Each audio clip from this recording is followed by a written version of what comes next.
सर्वहितकारी शिक्षा समिति एवं NIT जालंधर के द्वारा आयोजित national conference on recent advances in school education race 2023 के शुभ कार्यक्रम के अवसर पर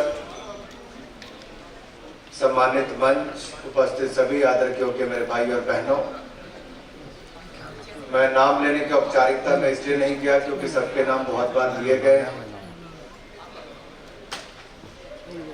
मुझे बेहद खुशी है कि राष्ट्रीय स्वयंसेवक संघ के वरिष्ठ प्रचारक और विद्या भारती उत्तर क्षेत्र के संगठन मंत्री आदरणीय श्रीमान विजय नड्डा जी के मार्गदर्शन में ये शानदार कार्यक्रम का आयोजन आप सबके प्रयासों से किया जा रहा है। इस पहल के लिए और सफल कार्यक्रम के लिए मैं आप सबको बहुत बहुत बधाई और शुभकामनाएं देता हूं। पिछले साल नवंबर से ही शिक्षा महाकुंभ के लिए तैयारियां शुरू कर दी गई थी और विद्या भारती पंजाब के माध्यम से चाहे माननीय राजेंद्र जी हो, बाकी सब पदाधिकारी, उन सबके प्रयास रहे और देश भर के शिक्षाविदों को, बुद्धिजीवियों को, कुलपतियों को और शिक्षा से जुड़े हुए सभी ऐसे महानुभावों को इसके लिए आमंत्रित भी किया गया और बहुत सारे लोग देश भर के कोने कोने से यहाँ पर आए हैं। मैं आप सबका भी बहुत बहुत स्वागत और अभिनंदन इस कार्यक्रम में करता हूँ। गुरुकुल पद्धति को पुनः जीवंत करके आधुनिक शिक्षा संग जोड़कर एक सस्टेनेबल एजुकेशन सिस्टम या शिक्षा पद्धति का निर्माण करना, उस दिशा में कदम उठाए गए हैं। मित्रों, समाज के समक्ष उत्पन्न होने वाले नित नए संकट, चुनौतियों एवं प्रश्नों के समाधान ढूंढने एवं बदलते समय में उत्पन्न होने वाले अवसरों का उपयोग करने के लिए और नई पीढ़ी को तैयार करने के लिए ये प्रयास अनूठा भी है, लेकिन मैं कहूंगा कि ये चिंतन मंथन हमारे देश में और ऐसे कुंभ की परंपरा बहुत पहले से है और आज आपने इसको फिर से एक बार बल दिया है, इसलिए मैं आपको बहुत बहुत बधाई और बहुत बहुत साधुवाद देता हूं। शिक्षा संस्कारों के साथ भविष्य की चुनौतियों का समाधान करने में शिक्षा के एक ऐसा मॉडल हम सबके सामने हो जिसकी जरूरत थी, लेकिन पिछले लगभग 4 दशकों से इसका इंतजार था, लेकिन सरकारें आई चली गई, सब लोग नई एजुकेशन पॉलिसी का इंतजार करते रहे, लेकिन नरेंद्र मोदी जी के नेतृत्व में भारत की सरकार ने न्यू एजुकेशन पॉलिसी 2020 देश को 34 वर्षों के बाद न्यू एजुकेशन पॉलिसी दी है। And the emphasis for this new education policy 2020 is to develop all aspects and capabilities of learners and make education more well-rounded, useful and fulfilling to the learners. ये इसलिए भी प्रयास इस दिशा में है और जैसा मुझसे पहले देशराज ने कहा, ये एसी के बंद कमरों में बैठकर कुछ गिने चुने लोगों द्वारा बनाई नहीं गई। उन लोगों के द्वारा नहीं जो केवल पश्चिमी समाज के ज्यादा प्रभावित हैं, बल्कि देश भर से 6 लाख से ज्यादा लोगों के द्वारा दिए गए सुझावों के बाद इस न्यू एजुकेशन पॉलिसी को लाया गया है, जिसमें basic arts, crafts, humanities, games, sports, fitness, languages, literature, culture, values in addition to science and mathematics, उसके ऊपर बल दिया गया है। अगर इसके हाइलाइट्स क्या है न्यू एजुकेशन पॉलिसी के, उस पर कुछ कहा जाए, it is to ensure universal access at all levels of school education, attaining fundamental literacy and numeracy, reforms in school curricula and pedagogy, focus on early childhood care and education, equitable and inclusive education, multilingualism and the power of language, robust teacher recruitment and career path। इसको केवल एक भाषा सीमित या 2 भाषाओं तक सीमित नहीं किया गया है। आपकी मातृभाषा से लेकर स्थानीय भाषाओं को भी इसमें बल दिया गया है। और मुझे कहते हुए प्रसन्नता है, मध्य प्रदेश जैसे राज्य ने अब तो MBBS करने के लिए भी उसको हिंदी में शुरुआत कर दी है। एक बहुत बड़ा पहल उस दिशा में किया है। और जहां तक मैं शिक्षा भारती की बात करूं या विद्या भारती की बात करूं, तो आजादी के बाद ही सन 1952 से बच्चों में भारतीय संस्कारों को पिरोने का एक शानदार कार्य आपने किया है, जिसके लिए समाज और देश सदा आपका ऋणी रहेगा। शिक्षा संस्कारों के साथ भविष्य की चुनौतियों का समाधान करने के लिए बार बार अनेकों कदम आपने ऐसे उठाए हैं। मित्रों, भारतीय शिक्षा में भारतीयता सबसे जरूरी है। आजादी के बाद भारतीय शिक्षा नीति में भारतीयता ही नहीं थी। कुछ लोग बोलते हैं कि हमें पीछे नहीं सिर्फ आगे देखना चाहिए। मैं आपको बताना चाहता हूं कि ये उनका डर है। वो जानते हैं कि हम जितना पीछे देखेंगे, हम केवल अंग्रेजों की गुलामी या मुगलों की गुलामी तक नहीं, हजारों वर्ष पुराने भारत के इतिहास पर जब आपकी नजर जाएगी तो आप सबको गर्व होगा कि दुनिया के इतिहास में अगर शिक्षा के क्षेत्र में और परंपराओं के क्षेत्र में अगर कोई देश सबसे आगे और सबसे पुराना इतिहास भी किसी का है तो हमारे भारत का ही है। और इस बात को भी गहराई से समझने की जरूरत है कि आखिरकार हमें ये क्यों नहीं पढ़ाया गया। भारत और भारतीय विचार संकीर्ण है। हमें क्यों पढ़ाया गया कि बस अकबर ही महान था, औरंगजेब पर पूरा पन्ना लिखा जाता है, लेकिन महाराणा प्रताप के ऊपर कुछ लाइनें लिखकर खत्म कर दिया जाता है। ये भारतीय और भारतीय इतिहास से वंचित रखने का एक षड्यंत्र क्यों रचा गया? आगे इससे क्या प्राप्त हुआ है, इसके ऊपर भी कभी ना कभी चर्चा जरूर होनी चाहिए। मुगल आक्रमणकारी तो थे और आक्रमणकारी के रूप में आए, अंग्रेज भी उसी रूप में आए और दोनों ने भारत के शैक्षणिक, सामाजिक एवं अन्य सभी तानों को तहस नहस करने का कार्य किया। ऐसा उन्होंने इसलिए किया क्योंकि उनको भारत पर राज करना था। हमारी सोच, हमारी परंपरा, हमारी शिक्षा पद्धति सबको नष्ट करने का काम अंग्रेजों और मुगलों के समय हुआ है। लेकिन आजादी के बाद भी तो प्रयास उस तरह से नहीं हुए। पूर्व की सरकारों ने उस तरह के प्रयास नहीं किए और पश्चिमी कल्चर को हमारे ऊपर थोपने का प्रयास किया गया। मैं धन्यवादी हूं आप सबका।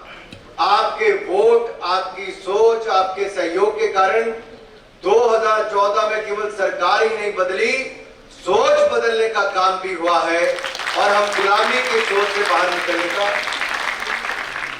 और जब मोदी जी ने 2022 में लाल किले की प्राचीर से कहा कि पंच प्रण के ऊपर उन्हें बहुत प्राथमिकता थी। पहला प्रण भारत को विकसित भारत बनाने का है, दूसरा प्रण गुलामी की मानसिकता से मुक्ति पाने का है, तीसरा प्रण हमें भारत के गौरवशाली इतिहास पर, अपनी परंपराओं पर, अपने कला, साहित्य, संस्कृति पर गर्व करने का है और चौथा प्रण हमें एकता, एकजुटता को बनाए रखने का है। हम किसी भी धर्म, जाति, संप्रदाय के हो, हमें भारत में एकता, एकजुटता को बनाकर भारत को आगे बढ़ाना है। और पांचवा, हर नागरिक को अपना कर्तव्य पालन करना है। और जब मैं गुलामी की मानसिकता से मुक्ति दिलाने की बात करता हूं तो न्यू एजुकेशन पॉलिसी में भी वो दिखती है। नए संसद भवन के निर्माण में भी वास्तुकला से लेकर सेंगोल के स्थापना से लेकर अपने जो राजपथ जिसको 75 वर्षों तक कहा गया उसको बदलकर अब कर्तव्य पथ नाम देने से दिखता है कि सरकार ने सोच भी बदली है और परंपराओं को निभाने का काम भी किया है। किंग जॉर्ज परचम की प्रतिमा को हटाकर किसकी प्रतिमा को लगाया है? नेताजी सुभाष चंद्र बोस की प्रतिमा को आज कर्तव्य पथ पर लगाया। मित्रों, आजादी के बाद क्या पिछली सरकारों की मजबूरी रही होगी कि वो गुलामी की मानसिकता के साथ कार्य करती रही और उन्होंने उस पद्धति को अपना कर रखा जो अंग्रेजों ने हमारे ऊपर थोपा था। क्यों आक्रमणकारी मुगलों के इतिहास को ही हमें पढ़ाते रहे। ना जाने पूर्व की सरकारों की क्या मजबूरी थी, वो एसी कमरों में बैठकर भारत का सिलेबस बदलने का काम नहीं करते थे। जो थोड़ा बहुत बदलाव भी होता था तो उसमें भी हमारे, और जिस पंजाब में आज खड़ा हूं जलंधर, यहां से कुछ दूरी पर ही शहीद भगत सिंह जी का गांव भी है। उनको भी एक्सट्रीमिस्ट कहा गया है कांग्रेस की सरकारों के समय चलते उन किताबों में जो हमें स्कूलों में और कॉलेजों में दी जाती थी। एक्सट्रीमिस्ट है, आतंकवादी। क्या भगत सिंह आतंकवादी थे या वो नौजवान जिसने अपनी जवानी कुर्बान कर दी देश को आजादी दिलाने के लिए? ये हमें देखना है।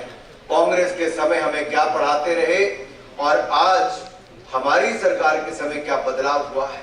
मैंने पार्लियामेंट में भी इस विषय को उठाया था कि ऐसी क्या मजबूरी उस समय की कांग्रेस की सरकारों की, लेफ्ट की सरकारों की, उन शिक्षाविदों की रहती होगी जो एसी कमरों में बैठकर शहीद भगत सिंह को भी आतंकवादियों के दर्जे में रखा।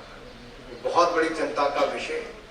ये हमें सिलेक्टिव इतिहास पढ़ाते रहे और फैक्चुअल इतिहास से हमें बहुत दूर रखा है।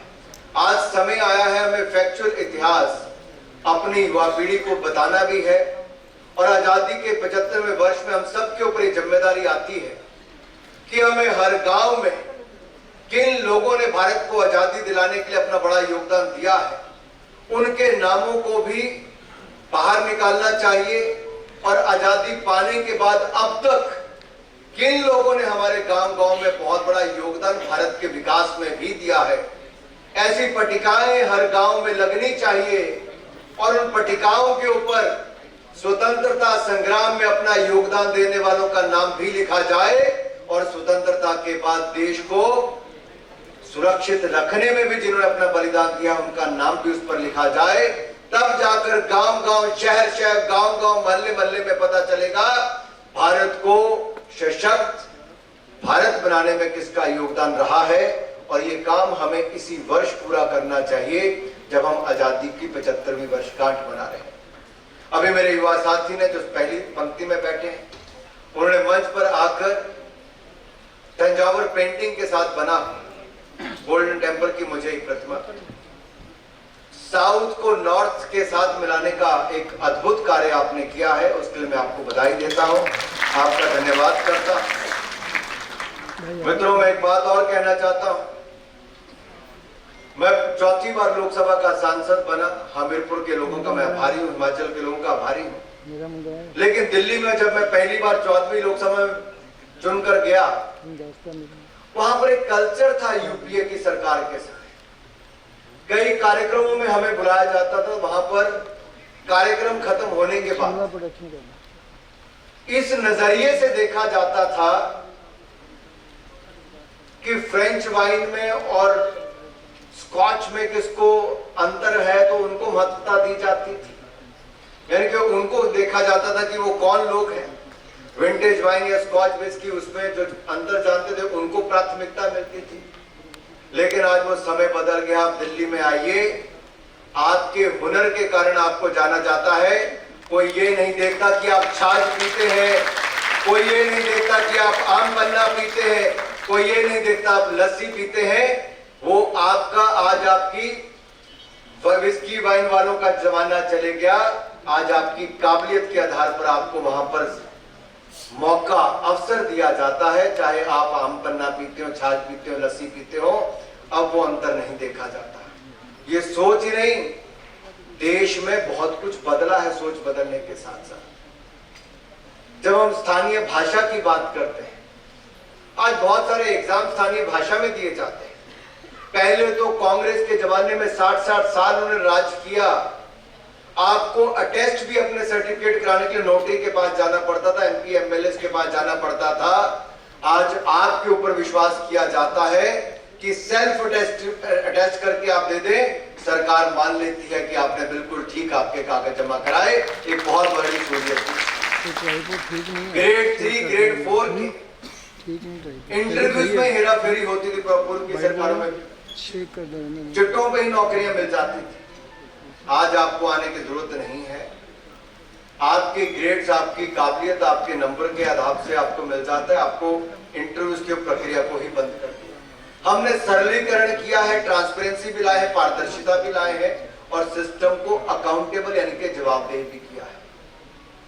ये बदलाव अगर पिछले 9 सालों में किया है, अभी तो हमने आधार रखा है विकसित भारत बनाने का, आधार रखा है न्यू एजुकेशन पॉलिसी से समग्र शिक्षा का।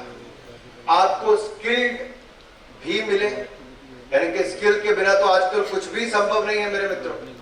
आपको ऑलराउंडर बनाने के लिए स्किल्स भी दे रहे हैं, शिक्षा भी दे रहे हैं, संस्कार भी दे रहे हैं, ताकि आप देश और दुनिया के किसी कोने में जाएं तो हर कोई कहे कि हाँ, ये भारत का नौजवान आया है जो केवल भारत को ही विकसित भारत नहीं, दुनिया के किसी देश में भी अपना बड़ा योगदान देने के काबिल हो। आज हमें अपनी स्थानीय भाषा पर, अपनी मातृभाषा पर भी उतना ही विश्वास होना चाहिए। आज भारत के युवाओं ने करके दिखाया है कि जो 70 साल में नहीं हुआ, पिछले 5 वर्षों में आपने कर दिया। दुनिया का 3rd largest startup ecosystem, 1 lakh से ज्यादा स्टार्टअप्स आपने बना दी और 100 से ज्यादा यूनिकॉर्न बनाने का काम भी भारत के युवाओं ने किया, जो दुनिया में तीसरी सबसे बड़ी। ये टेक्नोलॉजी हो, उसके साथ आप क्या क्या कर सकते हैं। UPI Bhim digital payment system एक अपने आप में बहुत बड़ा उदाहरण है। आज रुपए डेबिट कार्ड आज दुनिया भर में भारत के चल रहे हैं। 21 देशों के साथ हमारी यूपीआई भीम ट्रांजैक्शंस होती हैं। डिजिटल पेमेंट लेन देन शुरू हुआ है, भारत की करेंसी उसको माना है। और यही नहीं, कोविड के समय दुनिया भर के देशों में एक बहुत बड़ी चुनौती थी कि कैसे वैक्सीन बनेगी। अगर 140 करोड़ के देश को दुनिया भर के देशों पर निर्भर रहना पड़ता वैक्सीन लेने के लिए, तो आज तक भी आपकी वैक्सीन नहीं लगी होती।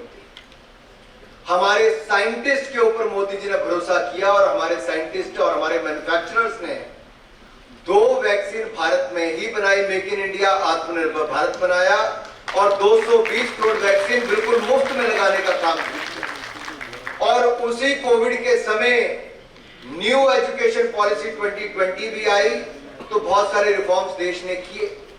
डिफेंस के सेक्टर में हमने खोल दिया है। आज 400 से ज्यादा प्रोडक्ट को दुनिया से नहीं लिया जाता, हम दुनिया पर निर्भर नहीं है।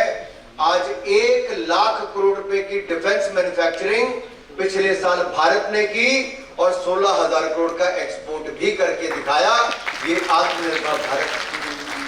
स्पेस के सेक्टर को खोला गया तो भारत में ही रॉकेट एस विक्रम बनाया गया और उसको भारत की एक प्राइवेट कंपनी ने छोड़ा है। सरकारी क्षेत्र में तो इसरो ने किया सो किया है, प्राइवेट क्षेत्र ने भी 1 साल में वो करने का शानदार कार्य पूर्ण किया। अब हम सबके सामने अन्य क्षेत्रों में भी अपनी छाप छोड़ने का अवसर है।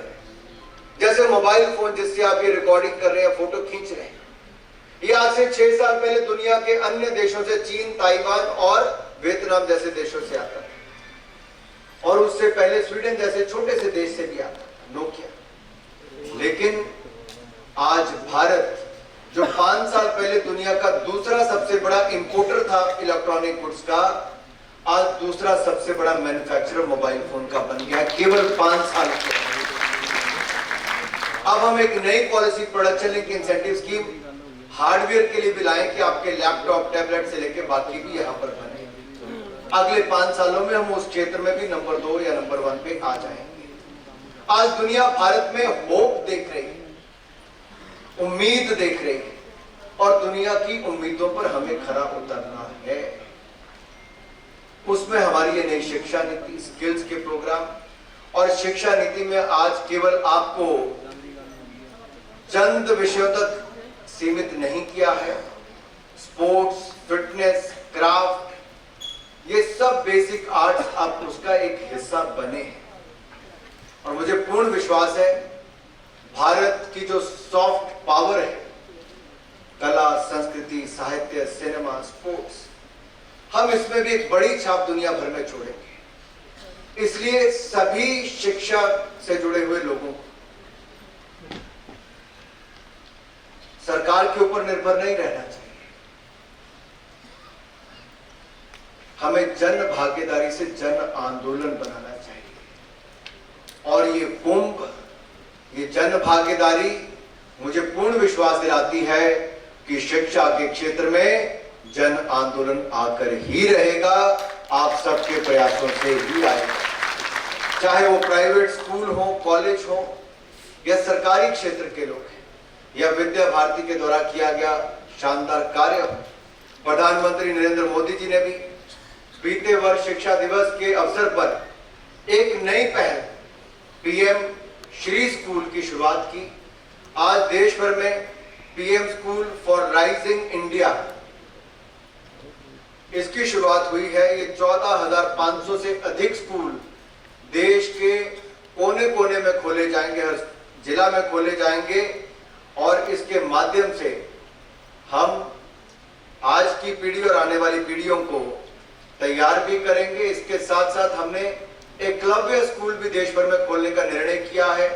740 एकलव्य स्कूल, ये हम शेड्यूल्ड ट्राइब, अनुसूचित जनजाति के बच्चों के लिए खोलेंगे। 3.5 लाख विद्यार्थी इसमें भाग ले पाएंगे। 38,800 से ज्यादा टीचर्स और उनके सहायक कर्मचारियों की भर्ती भी इन अगले 3-4 सालों में पूर्ण कर ली जाएगी और जनजातीय विद्यार्थियों के लिए बहुत बड़ी सौगात ये नरेंद्र मोदी जी की सरकार के द्वारा दी गई है। इसके अलावा मित्रों, आईआईटी 2014 से पहले केवल 16 ही थे, हमने 9 सालों में 7 नए खोल दिए। आईआईएम 2014 से पहले 13 ही थे, हमने 9 सालों में 7 नए खोल दिए। यूनिवर्सिटीज 2014 से पहले 730 थी, हमने 9 सालों में 390 नई खोल दी।